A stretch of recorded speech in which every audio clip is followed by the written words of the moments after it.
കഴിഞ്ഞ ദിവസം ചേച്ചി കുറച്ച് പിങ്ക് ചീര തന്നിട്ടുണ്ടായിരുന്നു. പിങ്ക് ചീര എന്ന് പറയുന്നത് സുന്ദരി ചീരയാണ് കേട്ടോ. ഒരു 2-3 ഉണ്ടായിരുന്നുള്ളൂ. അത് ഞാൻ രാത്രിയിലാണ് കിട്ടിയത്. അത് കാരണം ഒരു ഗ്ലാസിൻ്റെ ഉള്ളിൽ വെള്ളം ഒഴിച്ചിട്ട് ഞാനിങ്ങനെ അതിട്ട് വെച്ചിരിക്കുമായിരുന്നു കേട്ടോ. രാവിലെ അത് നടാനായിട്ട് പോവുകയാണ്. അപ്പോഴാണ് അടീനി എന്തേ നിറയെ പൂത്ത് തുടങ്ങിയിട്ടുണ്ട് കേട്ടോ. അതുപോലെ തന്നെ അതിൻ്റെ ഇലകളൊക്കെ ഒത്തിരി അധികം കൊഴിഞ്ഞു പോയിട്ടുമുണ്ട്. ഇനി അവിടെയൊക്കെ ഒന്ന് ക്ലീൻ ചെയ്യാനും ഉണ്ട് കേട്ടോ. അപ്പോൾ അടീനി എന്തേ നോക്കിയതിന് ശേഷം ഞാൻ വന്ന് ഒരു പോട്ടിൻ്റെ ഉള്ളിൽ എന്തായാലും ഈ സുന്ദരി ചീര ഒരു 3 നട്ടിട്ടുള്ളൂ. കാരണം ശരിക്കും പറഞ്ഞാൽ ഈ ഒരു പോട്ടിൻ്റെ ഉള്ളിൽ ഒരു സുന്ദരി ചീര നട്ടാൽ തന്നെ ഒത്തിരി അത് ബ്രാഞ്ചസ് ഒക്കെ വന്നിട്ട് ശരിക്കും വലുതാവുന്ന ഒരു ചീരയാണ് കേട്ടോ. വലിയ കെയറൊന്നും കൊടുക്കാതെ തന്നെ നമുക്ക് പെട്ടെന്ന് വിളവ് കിട്ടുന്നതാണ് അതിൽ നിന്ന്.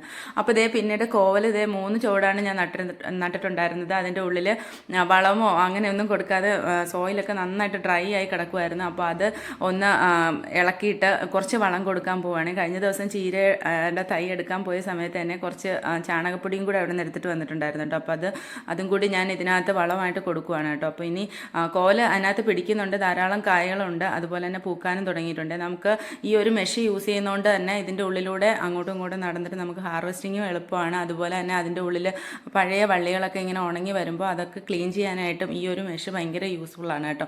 അപ്പോൾ ഞാനിത് വെച്ചിട്ട് ഏകദേശം ഒരു 1.5 വർഷത്തോളം ആവുന്നുണ്ട്. 1.5 അല്ല, അതിൽ കൂടുതൽ വർഷമായി. ഞാനിത് പെയിൻറ്റോ അങ്ങനെ ഒന്നും ചെയ്യാതെയാണ് വെച്ചിരിക്കുന്നത്. തുരുമ്പൊന്നും ആയിട്ടില്ല, വളരെ നന്നായിട്ട് തന്നെ പോകുന്നുണ്ട്. വെയിലും മഴയും ഒക്കെ ഒരുപോലെ അതിനകത്ത് വരുന്നുണ്ട് കേട്ടോ. വലിയ പ്രശ്നങ്ങളൊന്നുമില്ല. പക്ഷേ ഇത് പന്തലിടാൻ അറിയാത്തവരൊക്കെ ആണെങ്കിൽ ഇതൊന്നും ഉപയോഗിക്കുന്നത് വളരെ നന്നായിരിക്കും കേട്ടോ. 4 തൂണുകൾ വെച്ചിട്ട് അതിൻ്റെ ഉള്ളിൽ ഈ മെഷ് നമ്മളൊന്ന് മടക്കി ഒന്ന് വെച്ച് കൊടുക്കുകയാണ് ചെയ്യുന്നത്. അപ്പോഴേക്കും പന്തൽ റെഡിയായി കഴിയും കേട്ടോ. അപ്പോൾ ഇന്നത്തെ വീഡിയോ ഇത്രയേ ഉള്ളൂ. അടുത്ത വീഡിയോയിലൂടെ കാണുന്നവരെ ബൈ.